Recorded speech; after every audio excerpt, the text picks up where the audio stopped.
गेले तरी हा सेवा चुकायची नाही म्हणून नित्य नेम चालू ठेवलेले. आमची ताई बहीण आहे बरं का, ते ताई देखील चालू ठेवले. आणि असं सांगितले ताईने की पहिल्या वर्षी महाराजांनी गेले पण श्रीमंत महाराजाचं नाव रजिस्टरवर लिहून दिले, कारण ही सेवा त्याच्याशिवाय कोणी करणार नाही, त्याच्या हातात द्या. कारण ही गुरुनं दिलेली सेवा करणं भाग आहे. मी हॉस्पिटलमध्ये होतो पण करून घेणारे तोच आहे.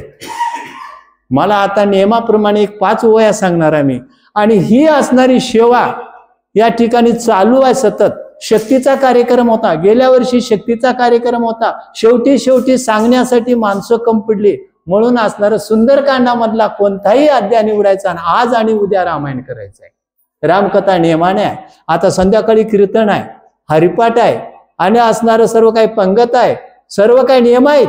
पण या ठिकाणी एकनाथ महाराजांनी आपणाला स्पष्ट पहिल्या ओळीमध्ये सांगितले राम भक्ताचा अधिकार काय, त्यांचा महिमा काय आहे. कारण हे कोणाला कळालेलं नव्हतं महाराज, फक्त मारोतरायला कळालेलं होतं. अधिकार नामामध्ये काय शक्ती आहे तुम्हाला सांगून जातो मी. ज्या वेळेला लंकेला जात असताना या ठिकाणी वानराने सेतुबंधनाचा काम करत होती. ते सेतुबंधनाचं काम करत असताना त्या वानरानं मारोतरायानं सांगितले, त्या नळाच्या हाताने दगड तरत नव्हते, अरे वेडाईस, तुझ्यामध्ये अभिमान भरले, तुझा अभिमान काढून टाक आणि त्या दगडावर राम हा शब्द लिहू आणि पाण्यात टाक. हे राम त्या नळानं असणारे लिहून टाकलं तरी ते दगड तरायला लागले. हे भगवान प्रभू रामचंद्राला आश्चर्य वाटलं, अरे माझ्या नावानं दगड तरत तर माझ्यानं का तरत नाही. बघूत म्हणून सनी सर्व झोपी गेले इळवर काम करून, आणि तो भगवान प्रभू रामचंद्र आजाद गेले. समुद्राच्या कडेला जाऊन तो मोठा दगड टाकले, तोही बुडाला. त्यांनी म्हणजे मोठा टाकल्यामुळे बुडाला असेल, थोडस लहान टाकावं ते बी टाकले, तेही बुडाला. शेवटी एवढा खडा घेऊन भगवान प्रभू रामचंद्र त्या समुद्रात टाकले, खडाही बुडाला. रामाला वाटलं मी 3 दगड टाकलो, कोणी पाहिलं तर नसेल ना, बुडालेला माघारी फिरून पाहिले तर मारोतराय पाठीमागे. मारोतरायला विचारले, मारोतराय केव्हा आलास? तुमच्या पहिल्या दगडाला चाला म्हणजे. ज्या वेळेला पहिला दगड टाकत होतो भगवान प्रभू रामचंद्र तेव्हाच मी आलेला आहे. मग 3 दगड टाकलं तो दगड का तरत नाही रे मारोतराय सांग. तेव्हा मारोतराय म्हणजे, देवा तुम्ही राम असाल हे आम्हाला मान्य आहे, पण तुमच्यात ताकद नाही, त्या नामात जास्त ताकद आहे. कारण तूच नामाचा महिमा तूच न कळे मेघश्यामा, तुला कळत नाही. पण आम्ही बळीयाच्या अंकित झालो बळीवंत, कारण नामाच्या आधारावर आम्ही तरतो. एवढी ताकद तुमच्या नामात भरली, तुमच्यामध्ये नाही. हे मारोतरायचे उत्तर आहे. म्हणून मारोतरायचे वही नाथ महाराज या ठिकाणी सांगतात की भक्ताचा अधिकार काय, भक्ताचा महिमा काय. अहो 400 कोसाचा समुद्र त्याने उडाण केले आणि तो लंकेमध्ये गेले. लंकेत नाही, पडलंकेत गेले. पडलंकेमध्ये जाऊन असणार सांगितलं, विचारलं कोणचा नावाची तिथे त्या राजा रावणाची बहीण होती, तिला सर्व मारले. ते मला सर्व इतिहास सांगायचं नाही, कारण तिथून पलट किराणी घेऊन तो लंकेत आले. आणि लंकेमध्ये असणार सर्व काय सीतेमातेचं पता करण्याशिवाय हर एक चरित्र आहे सुंदरकांडामध्ये. सगळे विणले, पण त्या लंकेत राजा रावणापाशी जायचं होतं म्हणून त्या इंद्रजिताच्या फाशात सापडले. ब्रह्मपास काही करत नव्हतं, पण मध्ये जायचं निमित्त आहे. मारोतराय मध्ये गेले आणि त्या राजा रावणाच्या सभेमध्ये गांजलं, फजिती केली, दुनियाचं तो विध्वंस केला. मारोतरायला पकडलं, नेला होता इंद्रजित्र. त्याला विचारलं तुझं मरण कशात आहे. त्या मारोतरायाने सांगितलं मला मरणच नाही. पण त्यावेळेला तो राजा रावण हसला, उपजली या पिंड मरण सांगते, तो मरण सगळ्याला आहे. अरे मरण कोणालाही चुकत नाही, तुला कस का मरत नाही.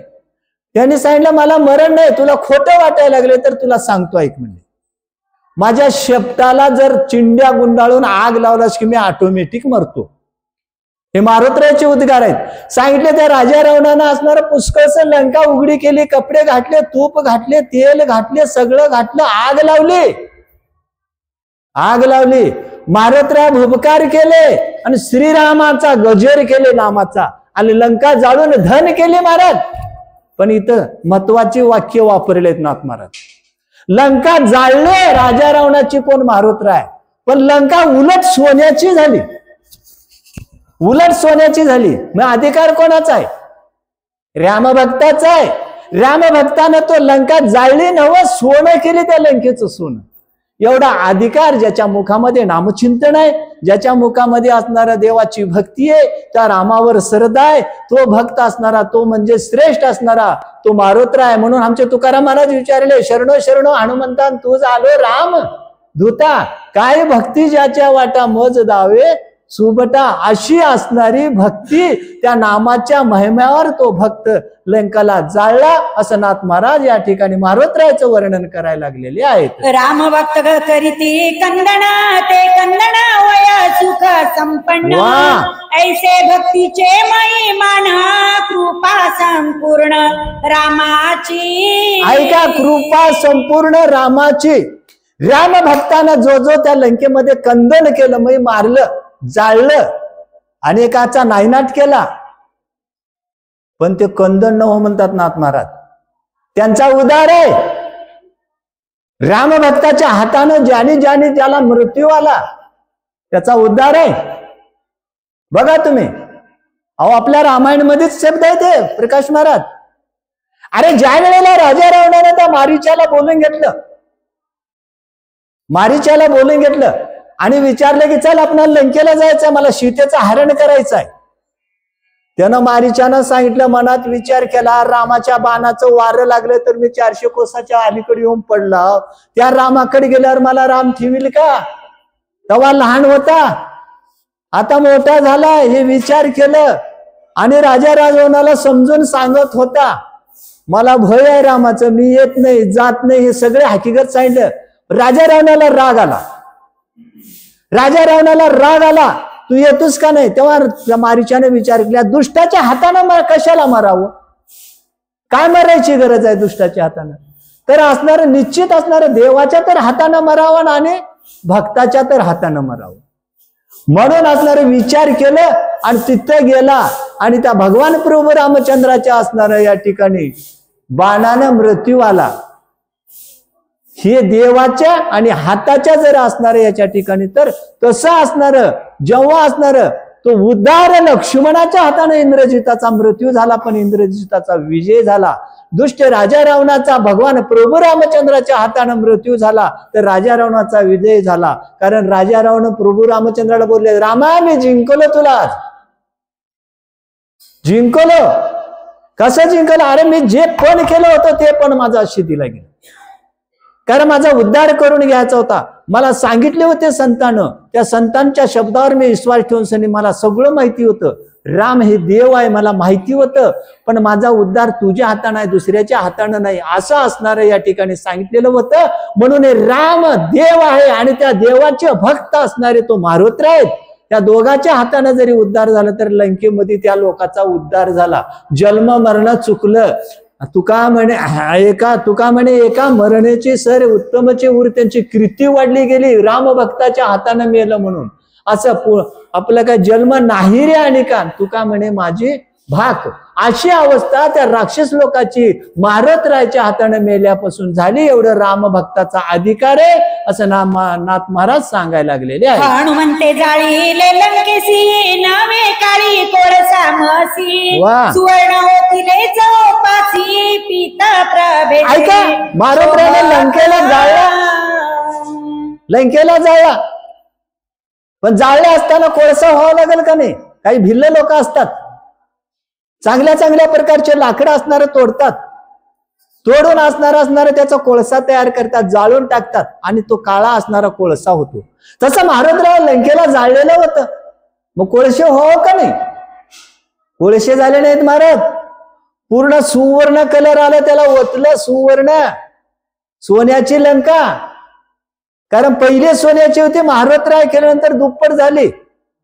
एवढा अधिकार असणारा रामभक्ताचा आहे असं नाथ महाराज बोलायला लागलेले. करिता लंकेचे दण लंका ओतली सुवर्ण, याचे मूळ मुख्य कारण दजोपाख्यान अवधारा. नाथ महाराज सांगायला लागलेले.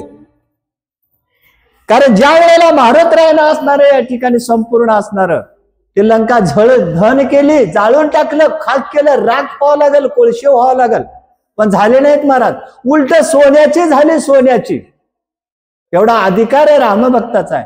ते जर रामभक्ताचं जरी तुम्हाला चरित्र जरी ऐकायचं असेल, नाथ महाराज पुढे सूचना द्यायला लागले तुम्हाला, जरी ऐकायचं असेल तर गजेंद्र उद्धाराचं असणार नाव आता अद्याप चालू होणार आहे. गजेंद्राने काय काय केलं, कशा प्रकारचा असणार त्यांचा उद्धार झाला, ही आता पुढे कथा चालू होणार आहे. श्रोते लोकांना लक्ष लावून ऐकावं असं नाथ महाराज बोलतात. भगवंताचे कृपाळूपण, नाम स्मरणाचे महिमान, गजेंद्राचे उद्धरण, प्रसंगे पूर्ण सुवर्णमय लंका.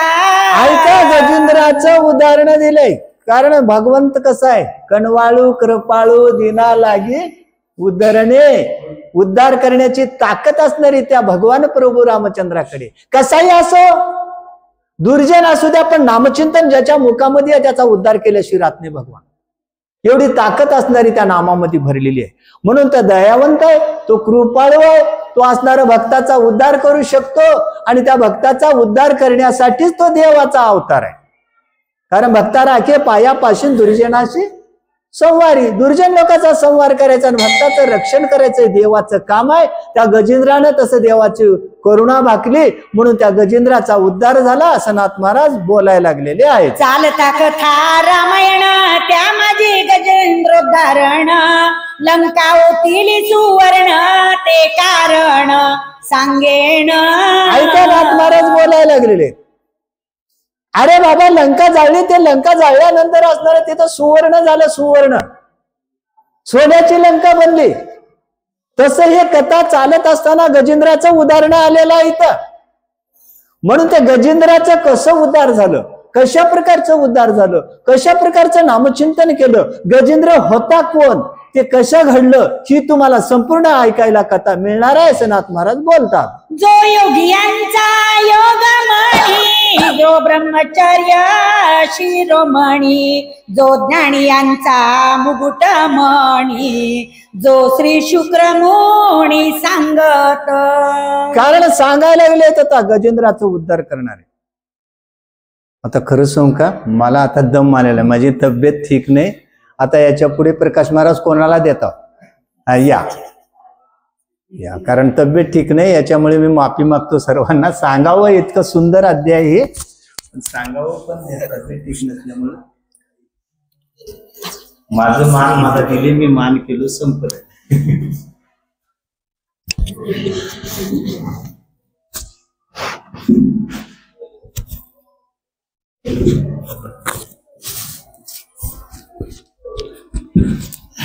घेऊ का परत? घ्या नाही घेऊ ना, तीच घ्या पुन्हा. जो योगियांचा योगाग्रणी, जो ब्रह्मचर्य शिरोमणी, जो ज्ञानियांचा मुकुटमणी, तो श्री शुक्रमुनी सांगत. ओम नमो जी आध्या वेद प्रतिपाद्या, जय जयाजी सुसुविद्यात्मरूपा देवा, तुची गणेशू सकळार्थमती प्रकाशू म्हणे निवृत्ती दासू अवधारी, जो जी जयाचे केल्या स्मरण होय, सकळ विद्येचे अधिकरणतेचे वंदू श्री चरण श्री गुरुरायाचे ते नमस्कार. होऊन आता या ठिकाणी भावार्थ रामकथेला सुरुवात आहे. गुरुवर्य कैलासवासी वैकुंठवासी जगन्नाथ महाराज, ज्यांनी आपल्या पूर्ण मराठवाड्यामध्ये महाराष्ट्रामध्ये जसं माऊली म्हणत होती, मराठ्याचे नगरी ब्रह्मविदेचा सुखाळू करी, तसं नाथरायने आपलं संस्कृत भाषातील अनागत भाषातील रामायणाचा ग्रंथ आपल्या हातावर घेतला. आणि हा ग्रंथ कुणालाच कळत नाही, कारण ए संस्कृताची गहने तोडोनी मराठी शब्द सोपाने, रचिले धर्मनिधाने निवृत्ती देवे. जसं माऊलीने उकलोनी भगवद्गीता प्रकट केली ज्ञानेश्वरी, निळोबारा म्हणतात ऐशा परिनाथ संप्रदायाची थोरी, उकलोनी भगवद्गीता प्रगट केली ज्ञानेश्वरी, निळा म्हणे मज उपदेश केला आणि संप्रदाय दिला सकळ जना. तसं आमच्या जगन्नाथ बाबांनी भावार्थ रामायणाचा ग्रंथ आपल्या हातावर घेतला आणि एक वाचक एक सूचक अशी परंपरा चालू केली. आणि तीच परंपरा आतापर्यंत इथपर्यंत आली. याला काय म्हणतात, अलंकार घातला.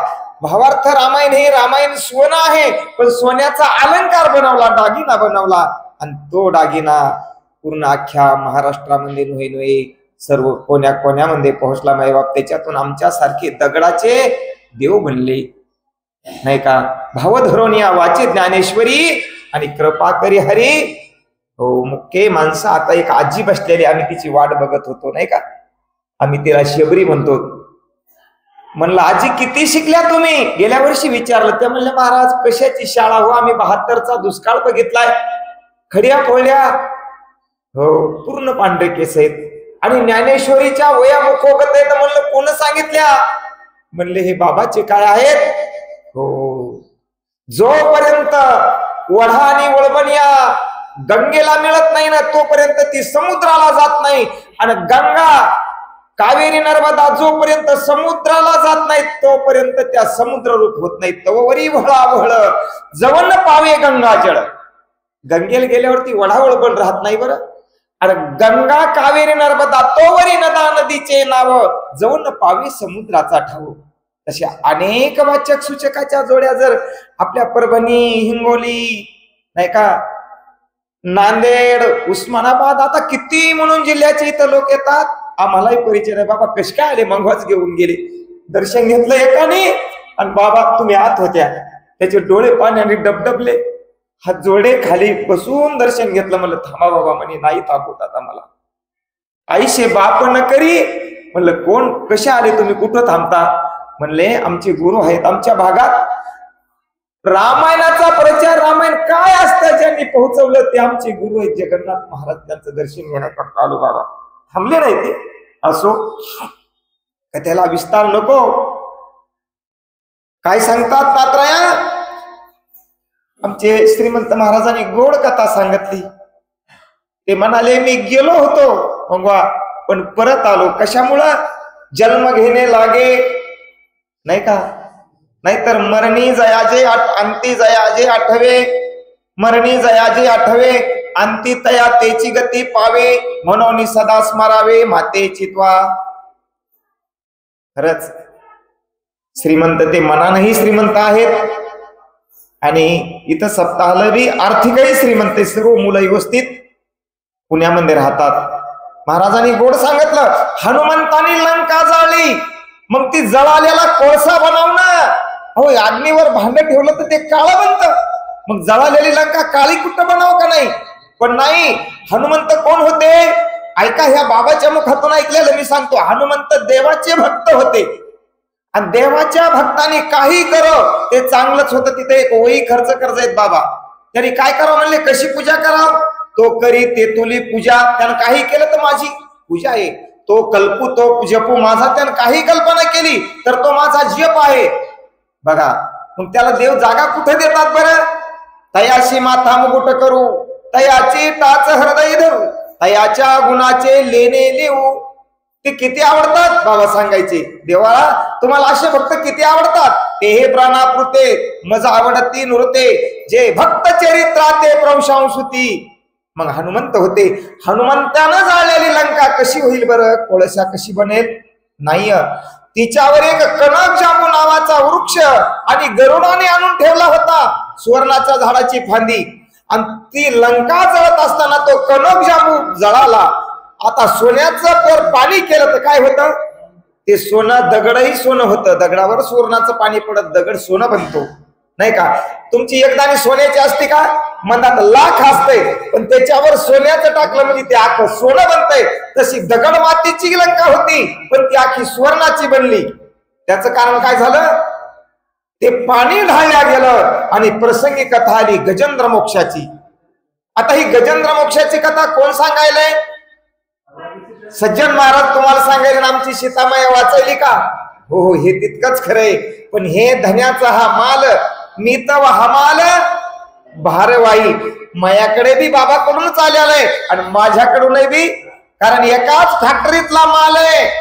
आमचे जगन्नाथ बाबा त्याचे डीलर बनले. फॅक्टरी आहे नाथ बाबाची, डीलर येत बाबा, आणि आम्ही येत हमाल. धन्याचा हा माल, मी तर हमाल भारवाही. आमच्याकडून काही हुकगीक लागत असेल तर माफ करा, गोणी फुटत असेल नाही का, अर्थ लोपले पुराणे नाश केला. हो काय म्हणतात, व्यास महर्षीचं वर्णन आलं या ठिकाणी. व्यास उच्चिष्ट त्रिजगत्रय, व्यासाच्या मुखातून 6 शास्त्र 18 पुराण आलेत. आणि त्यावेळी म्हणजे व्यासाचं वर्णन केलं. काय काय म्हणाले, काय सांगली वही वाचा एकदा. जो योग्यांचा योगाग्रणी, जो योगयाचाही कोण, योग्याचे ध्येय ध्यान. हो जसे आमचे ज्ञानोबा आहे कोण येत, साधकाचा माय बाप नाही का, योग्याचे निध्यान असणारे कोण, व्यास महर्षी. आणि व्यासाच्या मुखातून जशाला तशी गजेंद्र मोक्षाची कथा आली नात्राय म्हणतात. आणि तीच कथा मी रामायणामध्ये लिखाण केली, भावार्थ तिचा केला आणि ती तुमच्यापर्यंत पोहोचण्याचा प्रयत्न करत आहे.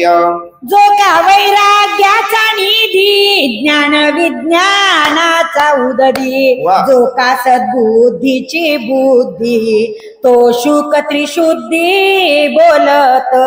शुकाचार्य बोलू लागले, परीक्षित राजाला सांगू लागले, नैमिष नामाच्या अरण्यामध्ये ही झालेली कथा जशाला तशी श्रीमद भागवतातलं गजेंद्र मोक्षाचं आख्यान आहे. बरं काही गजेंद्र मोक्षाची कथा आहे, जशाला तशी बिनचूक. काय म्हणतात, योग्याचं ध्यातात आहे पण ज्ञानाचं निधान आहे. निधान म्हणजे ठेवा. हो उदंधी, उदंधी म्हणजे कोण, ज्ञानाचा समुद्र आहे.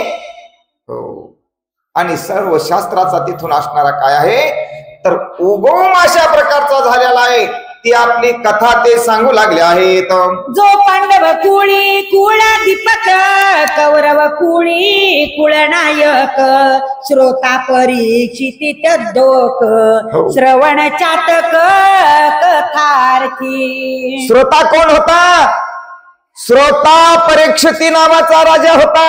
आणि कसा होता, चातकाची उपमा दिली. चातकाची किती दिवस ऐकलं हो परीक्षिती राजाने, किती वर्ष ऐकलं, किती जन्म ऐकलं, फक्त 7 दिवस.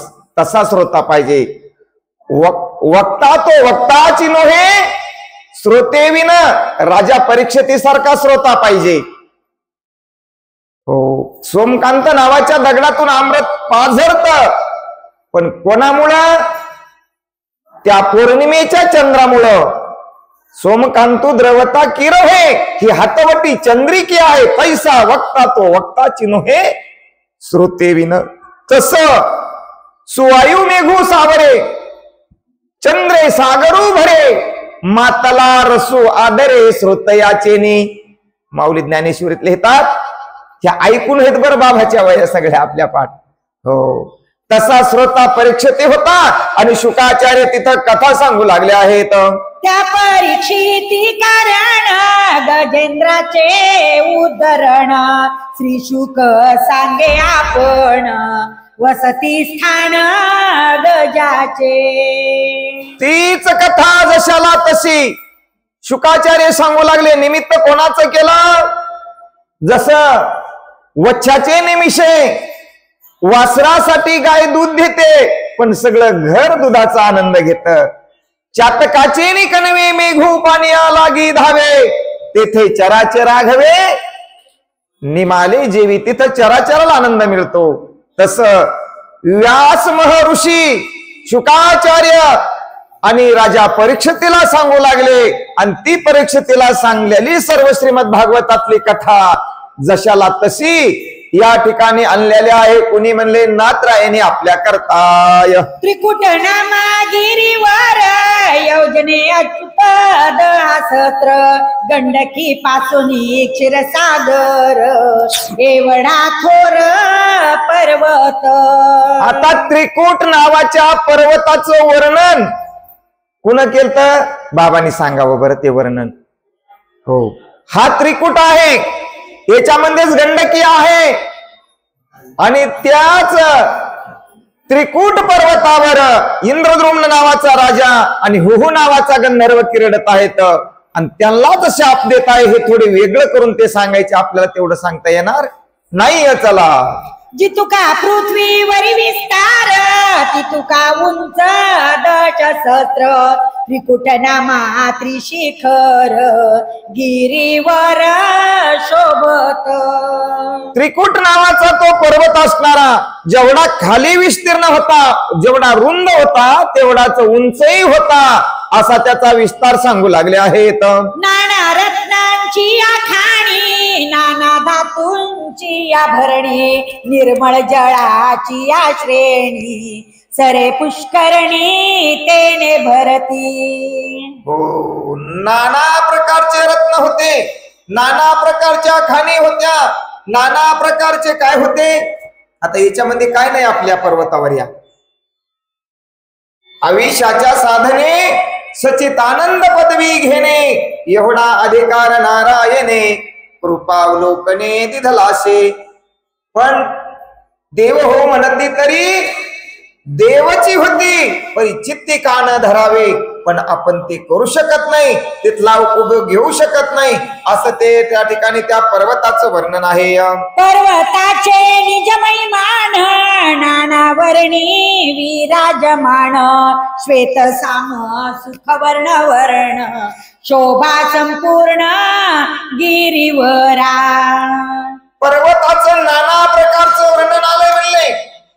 तिथली काय शोभा शोभू लागली त्या पर्वताची, त्याचं काय वर्णन करावं असं त्या ठिकाणी व्यास महर्षी आणि आपल्या मुखातून त्या पर्वताचं वर्णन करू लागले. तशाला तसं असणार श्रीमद भागवत त्या ठिकाणी राजा परीक्षितेला सुख सांगत आहेत.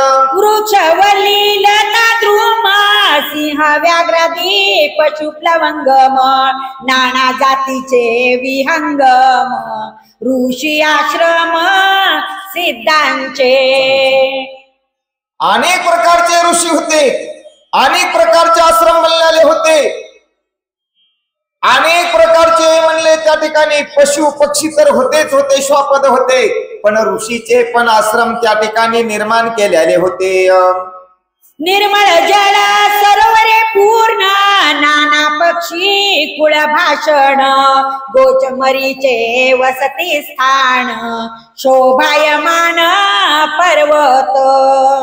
आता असणारा अतिशय विस्तीर्ण पर्वत होता आणि अतिशय शोभून देत होता. अनेक प्रकारच्या गायी येतात, अनेक प्रकारचे फळामुळाने प्रफुल्लित झालेला तो पर्वत आहे. सुवर्ण ताम्र रौप्य खाणी, लोह निपजे लोह पाषाणी, नाना धातू प्रवाह श्रेणी, पर्वतातुनी प्रसवती. अनेक प्रकारच्या धातू निघू लागल्या. तुम्ही म्हणतात पर्वतातून कशा? सुवर्ण धातू, लोह धातू, लोखंडाचे धातू, तांब्याच्या धातू, असे त्याच्यातून धातू निघायच्या, रत्न निघायचे. शैले शैलेन माणिके, गजे गजेन मोती, सर्वत्र हे साधू वने वनेन चंदने. जसं काही डोंगरामध्ये चंदन असतात, मैलाद्री नावाचं चंदन काही डोंगरामध्ये, प्रत्येक डोंगरामध्ये नाही. गज गजेन मोती, प्रत्येक हत्तीच्या मस्तकामध्ये माणिक मोती नाही तर ऐरावत नावाच्याच हत्तीच्या मस्तकामध्ये आहेत.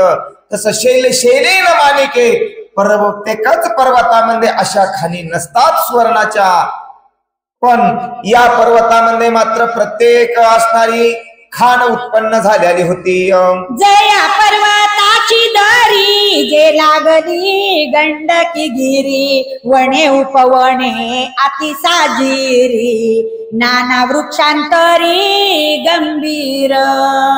त्या पर्वताला अशी एक दरी होती आणि त्या पर्वतामध्ये गंडकी नावाच्या तीर्थाचा उगम झालेला होता. वेगवेगळ्या प्रकारचे नाना प्रकारचे स्थान, नाना प्रकारचे वन उपवन त्या ठिकाणी होते. जे देखता उपवन विश्रांती ते पावे म्हण, छाया शीतळ सुगंध पवन, कोकिळा कुंजन सुखकारी. कोकिळा कुंजन सुखकारी, तिथली असणारी थंड हवा आहे, चांगल्या प्रकारचं पिण्यासाठी, आणि शीतळ जळ म्हणजे पाणी आहे. चांगल्या प्रकारचे झाड वृक्ष वेलीने बहरलेले आहेत आणि अशा असणाऱ्या अनेक फुलाचा सुगंध त्या ठिकाणी द्रवळू लागलेला आहे. सर्व ऋतूचे काय तण, सर्व ऋतूंचे फळ पुष्प जाण, त्यावणी सर्वदा सुख संपन्न क्रीडा स्थान अप्सरा. प्रत्येक ऋतूमध्ये प्रत्येक वृक्षाला प्रत्येक फुलं फळं येतात. कोण्या ऋतूमध्ये कोणता वृक्ष फुलतो हे बाबा सांगायचे. या ऋतूमध्ये हा वृक्ष, त्या ऋतूमध्ये तो वृक्ष, त्या ऋतूमध्ये तो वृक्ष. परंतु त्या ठिकाणी 12ही महिने वसंत ऋतू आलेला होता. कधी कोणत्याही फळाचं नाव घ्या, कोणत्याही फुलाचं नाव घ्या, तो त्या ठिकाणी मिळत होता. असं असणारं तिथलं महत्व सांगू लागले. अमृता परीच फळे सुस्वाद, कस्तुरी हुनी सुगंध, मलिया निळ सुस्वर संबंध, क्रीडती आनंदे अप्सरा. त्या फळाचा सुगंध, मलयद्री चंदनाचा सुगंध येतो ना, मलयद्रीच्या ठाई नाही का, तिथं मग बोरी बाबळी खैर कोणत्या असो ते सुगंध देणार, तसा सुगंध चालायचा. बरं, फळ चाखत असताना कसं लागायचं? हो, फळ चाखत असताना अमृतापेक्षाही चविष्ट ते फळ लागायचे. असं असणार तिथलं वर्णन करू लागले आहेत. कृष्ण सारूपे कृष्ण भ्रमर, सुमणी परवेशोणी सादर, अमोद सेविती सुख सार, केवी केशर कुचुंबे. केसराची उटी जशी सुगंध द्यायची ना, अशी सुगंध द्यायची. वेगवेगळे पक्षी, वेगवेगळे प्राणी, वेगवेगळे वंचर त्या असणाऱ्या उपवनामध्ये भ्रमण करू लागले आहेत. वृक्ष शोभती देवातरू, पाटली पारिजातक मंदारू, संतनादिक कल्पतरू, वृक्ष विस्तारू चंदनादी. अनेक प्रकारचे वृक्षाचे वर्णन करत असताना त्या ठिकाणी सांगतात वृक्ष विस्तारू चंदनाचा, आणि अतिशय वृक्षाचा विस्तार झालेला होता त्या ठिकाणी चंदन वृक्षाचा. चंदन चंपक हरी चंदन, च्युतवन अशोकवन, खरजुरी वन तालवण, नंदनवन समशोभे. हो, नंदनवन शोभू लागलं, खरवरी वन चंदू लागलं. असे वेगवेगळ्या प्रकारचे वने आणि उपवने त्या ठिकाणी सुशोभित दिसू लागले, अतिशय शोभून दिसू लागले आहेत. छान छान. 25 घेते. 2 जोडी ओके ओके, छान. राय केळी सोन केळी, मग मगित कर्पूर कर्दळी, गडगडीत नारी केळी, शोभावन फळी समवेत. आपल्याला एकच केळी, 2च केळीचे असणारे काय मिळतात बघायला? वाण वृक्ष मिळतात, पण त्याच्यामध्ये वेगवेगळ्या केळी होत्या, वेगवेगळे वृक्ष होते, असं त्या ठिकाणी वर्णन करत आहेत. असो, न्यूनते पुरते अधिकते सरते करून घ्यावे तुमते नवी तसे झालेली सेवा याच ठिकाणी समर्पित करूया. याच्यानंतर आता दुसरे वाचक सूचक गोष्टी नाही का, काय नाव बाबा, आणि पुढील कथा ऐका. या पुढे तुमचं नाव काय?